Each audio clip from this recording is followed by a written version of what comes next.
계속해서 이제 하나님 말씀을 전하고 있죠.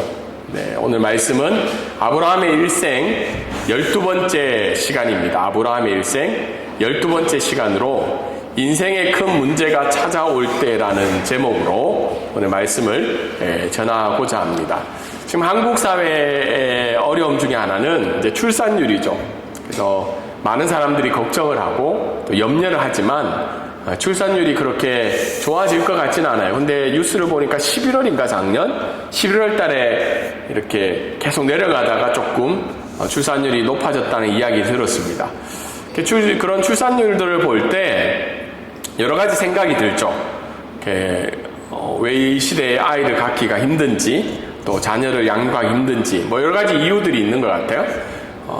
그와 반면에 또 늘어나는 이제 비율들이 뭐냐면 이제 애견 사업이죠.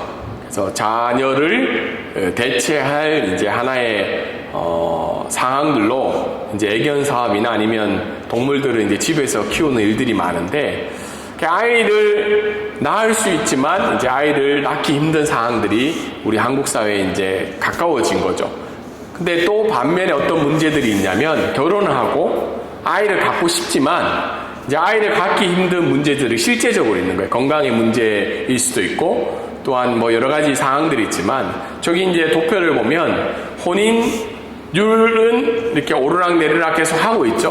혼인율은 뭐 아주 생각보다는 많이 줄고 있지 않지만 이 출생률이 굉장히 이제 어려움을 겪고 있습니다.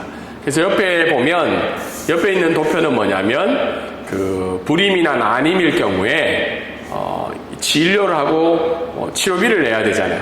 근데 그 비율이 어떻게 돼요? 점점 많아지고 있죠.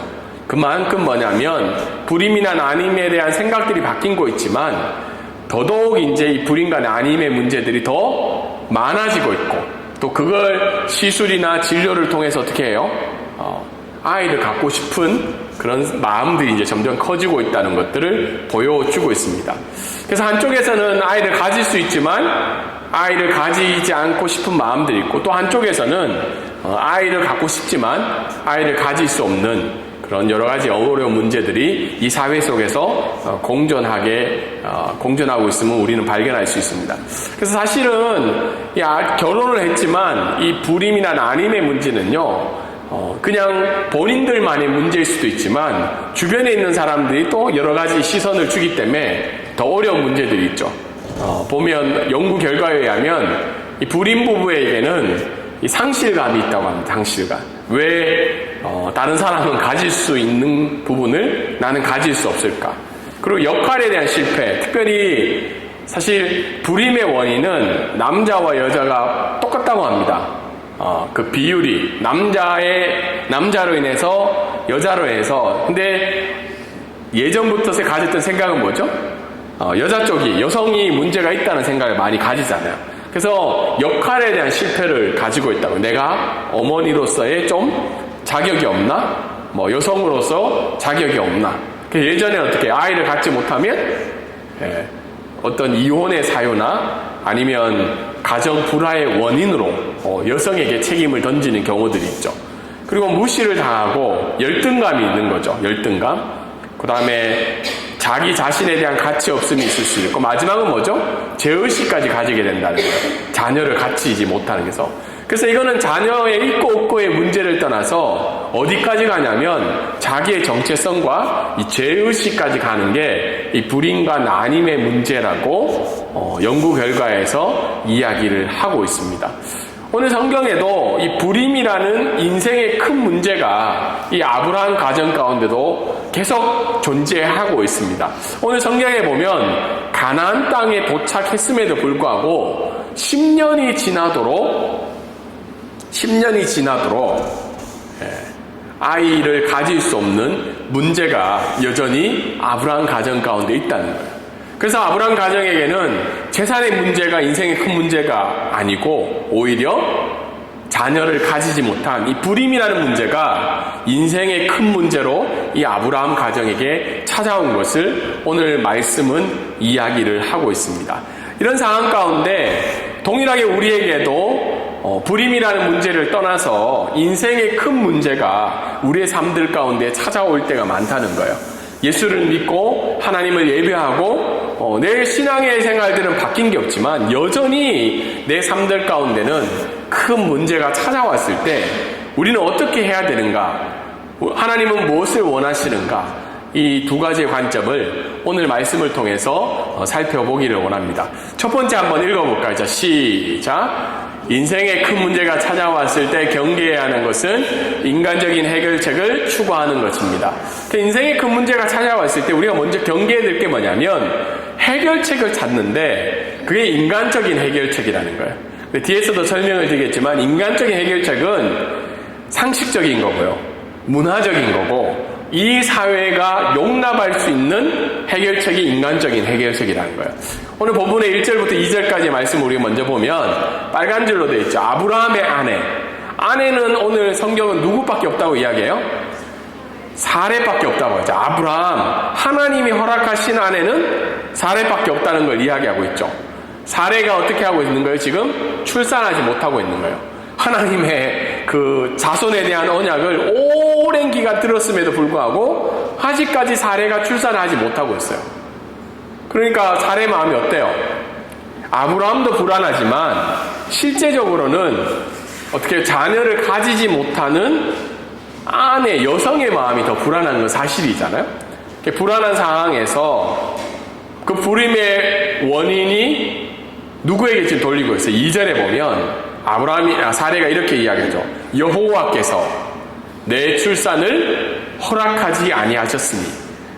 다른 성경 번역에 보면 하나님이 나의 출산을 억제하고 있다는 거예요. 그러니까 내가 애 가지지 못한 건 누구 탓이라는 거예요? 하나님 탓이라는 거죠. 어떻게 보면 이해가 되잖아요. 하나님 주시겠다 해놓고는 주지 않고 있으니까. 그래서 사레가 취한 방법은 뭐예요? 내 여종을 아브라함에게 줄 테니까 아브라함이 그 여종을 통해서 자녀를 가질 기대를 갖게 되는 거죠. 사실은 사례의 이런 방법은 선한 동기에 있어요. 왜냐하면 그냥 단지 내가 애를 갖고 안 갖고의 문제가 아니라 이 아브라함 가정에 지금 누가 생겨야 되는 거예요? 상속자가 생겨야 되는 거죠. 상속자가 생기는 문제에 있어서 사례가 취한 방법은 굉장히 상식적이고 인간적인 방법이라는 거예요. 왜냐하면 그때 당시의 방법은 어떻게 해요? 이 여종을 통해서 아이를 가지고 상속자를 대리자를 가리는 것은 굉장히 문화적인 항법적인 방법이었어. 근데 방법적인 게 하나님 앞에 적당한지 안 한지 이 부분에 대해서 뒤에서 말씀을 드리겠습니다. 근데 사레가 아브라함에 그런 얘기했을 때 아브라함의 반응이 뭐예요? 아브라함이 사레의 말을 들으리라. 그러니까 아브라함이 어떻게 해요? 사레의 제안에 대해서 동의하고 있는 거예요. 사실은 아브라함의 입장에서는 어떻게 해야 돼요? 아니다. 당신이 하나님이 나를 통해서 주신 배우자고 내가 나의 자손은 당신을 통해서 와야 된다고 적극적으로 가야 되는데 아브라함이 이 얘기를 했을 때 왜 이렇게 좀 소극적일까? 하나는 아브라함도 그런 방법에 대해서 동의를 하고 있다는 거죠. 상속자에 대한 두려움이 있고. 두 번째는 자기가 보기에도 어떻게 해요? 사레가 애를 가질 가능성이 그렇게 높아 보이지 않는 거죠. 그때 아브라함의 나이가 85세였다고 그래요. 굉장히 이제 나이가 많이 들었고 사레도 어떻게 해요? 나이가 굉장히 많이 든 상황이죠.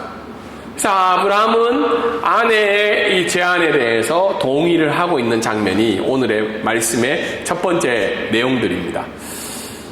그러니까 오늘 말씀을 통해서 우리가 먼저 생각해 볼 될 것은 믿음의 삶에도 인생의 큰 문제는 찾아온다는 거예요. 우리 기독교인들이 가끔 잘못 생각하는 게 내 믿음의 수준과 삶에 찾아오는 문제를 연결할 때가 있어요. 내가 하나님을 좀 잘 믿지 못하거나 내가 이번 주에 기도를 잘 못했다든가 내가 이번 주에 뜻하지 않게 예배를 드리지 못했을 때 인생의 큰 문제가 찾아온다고 하나님을 좀 두려워하면서 이 문제를 가질 때가 있어요. 근데 오늘 삶에 보면 말씀에 보면 아브라함은 15장에 뭘 했어요? 하나님하고 언약식을 체결했죠. 믿음으로 나아갔을 때 하나님이 아브라함의 믿음을 어떻게 했어요? 의롭다 여김을 받으신 거죠. 아브라함의 믿음은 문제가 없었어요. 15장에. 그런데 16장에 뭐가 찾아온 거예요? 인생의 큰 문제가 찾아온 겁니다. 그래서 우리가 오늘 말씀을 통해서 적용해 볼 것은 믿음의 크기에 따라 인생의 큰 문제가 결정되는 게 아니라는 거예요. 때론 우리 주변에 보면 믿음으로 하나님 앞에 헌신하며 나아갔는데 암에 걸리신 분들이 있죠. 선교사님들 중에도 암에 걸린 사람이 생각보다 많아요. 왜 하나님 앞에 그렇게 인생을 드렸는데 왜 그런 인생의 큰 문제가 찾아올까? 우리가 알 수가 없다는 거예요. 근데 우리가 이것을 해석할 때 인간응보적으로 내 믿음이 하나님이 기뻐하시지 않기 때문에 내 인생에 큰 문제가 찾아왔다라고 하나님 앞에 저주를 받았다라고 해석해서는 안 된다는 것을 오늘 말씀은 이야기를 하고 있습니다. 두 번째 오늘 말씀을 통해 첫 번째 통해서 두 번째 우리가 적용할 수 있는 게 뭐예요? 한번 읽어볼까요? 두 줄만 시작. 문화와 상식에 근거한 인간적인 방법은 창조주 하나님의 능력으로 해결하려는 믿음이 없는 것과 연관이 되어 있다는 거예요. 문화와 상식에 근거한 인간적인 방법은 창조주 하나님의 능력으로 해결하려고 하는 믿음이 없는 것과 연관이 되어 있는 거예요. 다르게 이야기해서 내가 그 문제를 해결하고 컨트롤하겠다는 의지를 보여주고 있는 거예요.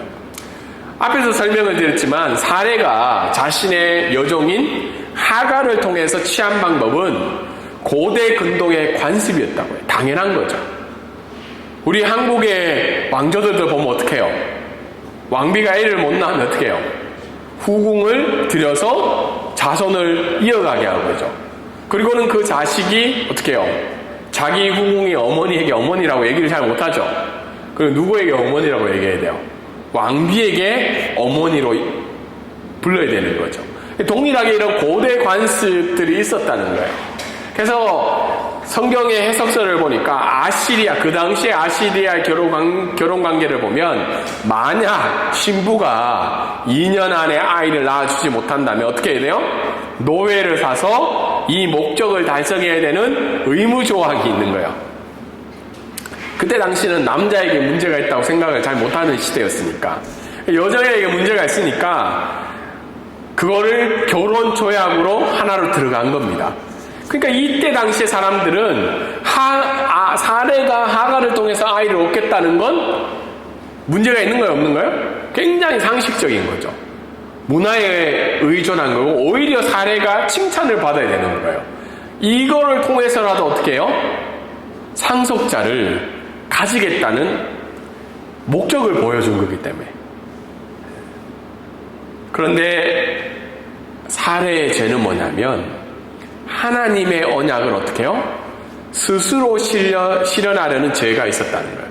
내가 이 상황에 대해서 하나님과의 언약 속에서 어떻게 해요? 내가 취한 방법으로 이 언약을 해결하겠다는 거예요. 이거를 말씀과 비교해보면 하와 비슷한 저질렀던 죄죠. 하나님이 주셨던 법의 범위를 넘어서서 어떻게 해요?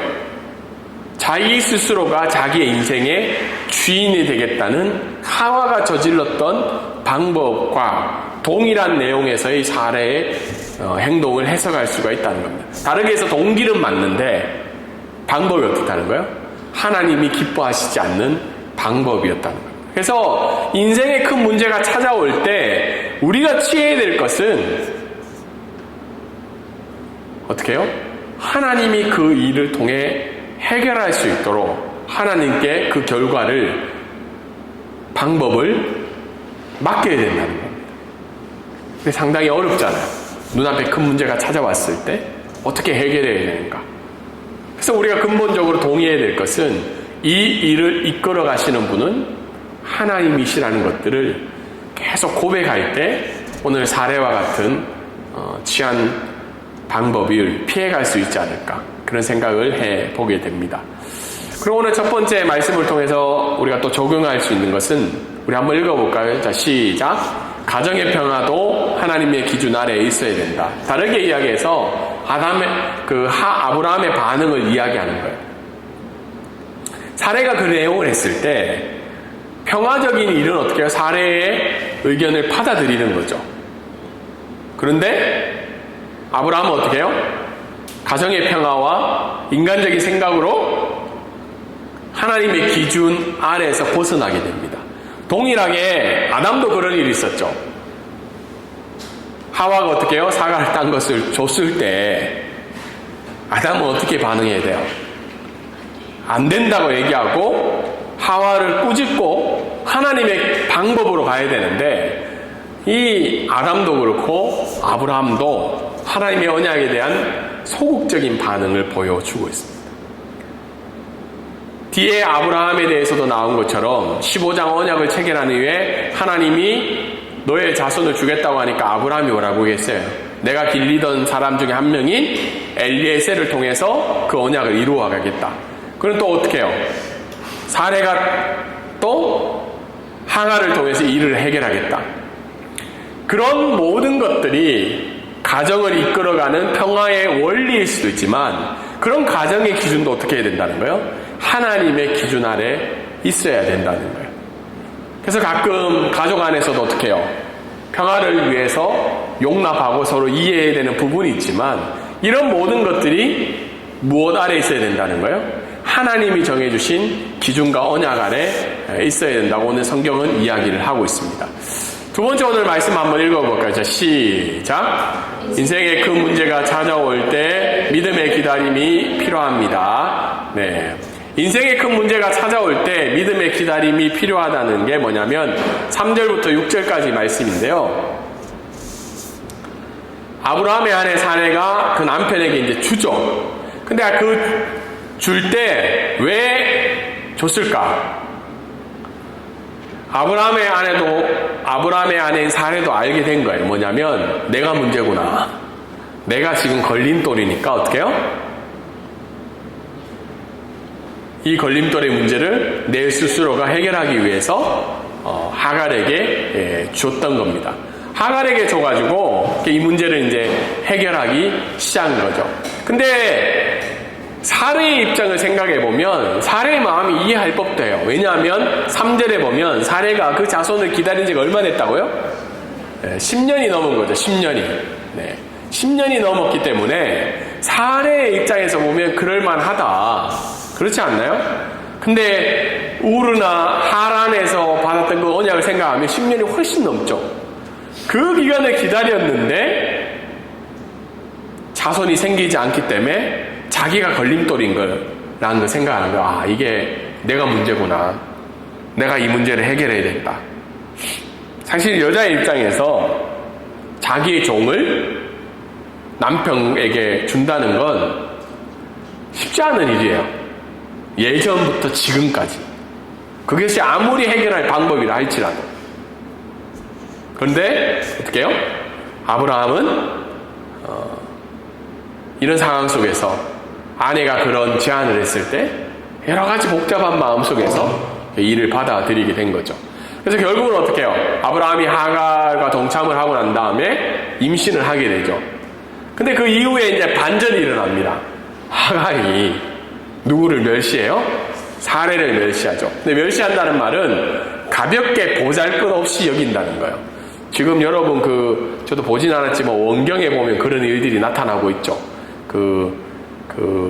왕비가 데리고 있던 종인지 모르겠지만 그 사람이 그 왕이랑 이제 동침을 하고 애를 가지고 난 다음에 이제 굉장히 이제 대하는 태도가 달라진 거죠.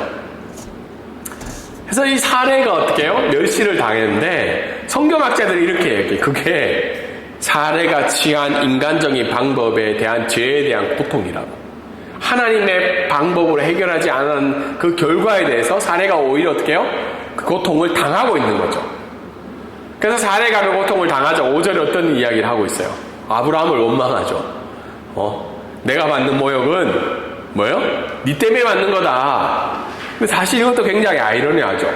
아브라함 입장은 어떨까요? 굉장히 당황스러워요.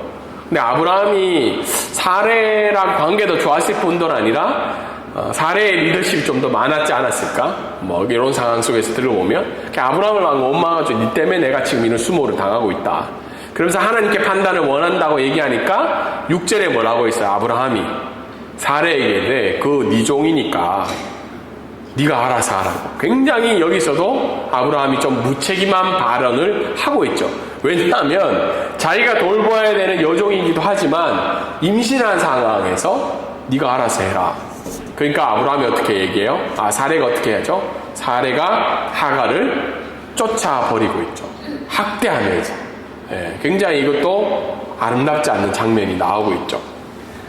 근데 오늘 말씀을 통해서 두 번째를 통해서 우리가 생각할 수 있는 것은 10년이나 기다렸다는 거예요.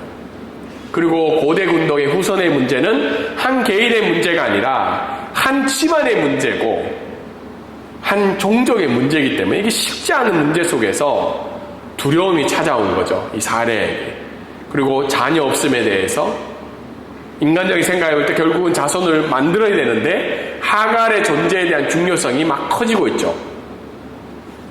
근데 이때 당시에 사례가 생각했던 또 다른 원인 중에 하나는 시편 말씀에 의하면 불임은 자녀를 가지지 못한다는 것은 하나님의 벌로 인식하던 시대적 상황도 있었다는 거예요. 믿는 사람들조차도 그걸 벌로 생각했다는 거예요. 10년의 기다림 속에 인간적인 생각은 우리에게 언제든지 찾아올 수 있다는 거예요. 여러분과 저와 사이에서도 기도하며 하나님 앞에 분명한 확신이 있음에도 불구하고 1년 기다리고 5년 기다리고 10년 기다릴 때 이 인간적인 생각은 우리에게 늘 찾아올 수 있는 여지가 있다는 것을 우리가 늘 알고 경계해야 된다는 겁니다. 근데 왜 두 번째 말씀을 통해서 우리에게 또 알려주시는 건 뭐냐면 인간적인 방법의 결과는 당장은 해결할 수 있는 것처럼 보이지만 그 결과가 뭐로 연결된다는 거예요? 죄로 연결이 된다는 겁니다. 인간적인 방법의 결과는 죄로 간다. 지금 당장은 내가 해결함을 얻을 수 있지만 그 이후의 스토리가 죄와 연결이 되어 있다는 거예요. 사레가 아브라함에게 하갈을 줬을 때 자기가 멸시당한 걸 알았을까요? 몰랐을까요? 당연히 몰랐죠. 그냥 애만 가질 수 있는 걸로 알고 있었는데 하갈이 어떻게 태도가 바뀌어서 멸시하고 있죠. 그리고는 사레가 어떻게 해요? 핍박을 하죠. 박해를 하잖아요. 그리고 하갈이 어떻게 해요? 도망을 가죠. 그래서 아브라함은 이런 상황에 대해서 어떻게 해요? 방관적인 자세를 취하죠.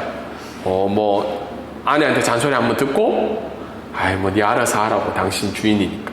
이게 결국은 보면 믿음의 조상이 된 아브라함의 집이 어떻게 해요? 완전 난장판으로 아브라함의 집이 나타나고 있죠. 이 죄로 연결이 되고 있어요. 또 다른 언약적인 관점에서는 어떻게 해요? 진정한 지금 상속자의 부재로 어떻게 해요? 하나님의 언약이 지금 멈출 수 있는 상황으로 나간 거예요. 사례를 통해서 아브라함의 자손이 나타나야 되는데 언약이 지금 어떻게 해요? 멈춰질 수 있는 상황인 거죠. 두 번째는 나중의 일이지만 이삭이 태어났을 때 어떻게 해요? 상속자끼리 경쟁이 일어나죠. 실제로 일어났어요. 일어나서 아브라함이 취했던 건 뭐예요? 이스마엘을 재산을 띄어서 내보내게 되죠. 근데 계속 이 이삭과 이스마엘의 자손들은 지금까지 문제가 일으키며 싸우고 있다는 거예요. 팔레스타인의 민족들이 이스라엘의 민족들이라고 이야기하는 이스마엘의 민족들이 후손들이 팔레스타인의 후손들로 남아있다는 이야기들도 있죠. 그리고 무슬림들, 이슬람교도 이스마엘과 관계가 있죠.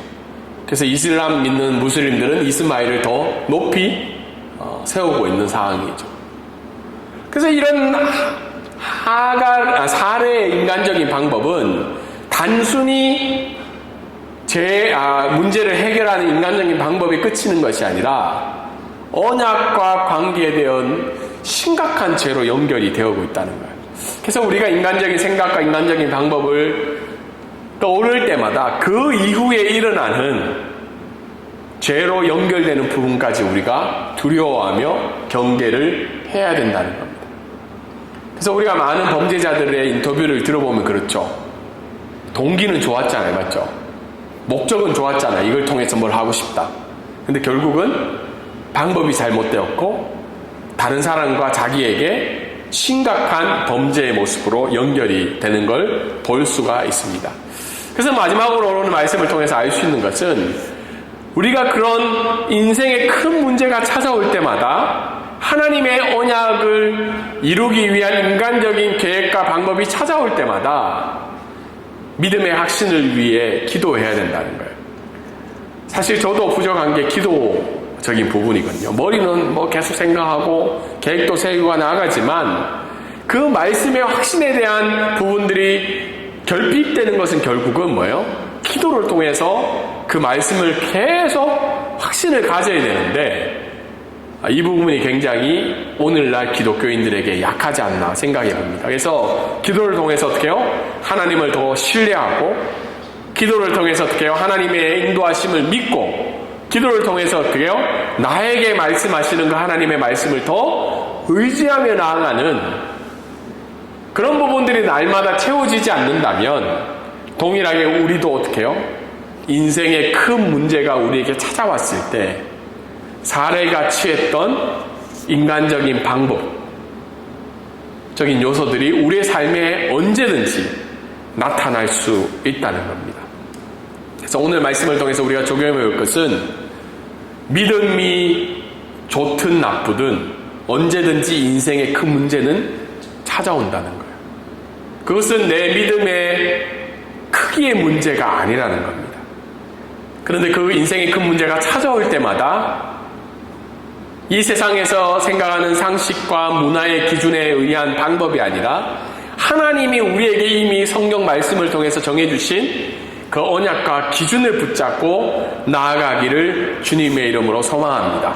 그리고 인간적인 방법이 찾아올 때마다 하나님의 말씀을 붙들고 간절히 기도함으로 말미암아 인생의 믿음의 걸음을 이번 주도 다음 주도 날마다 걸어가시는 저와 여러분이 되기를 주님의 이름으로 소망합니다. 아멘.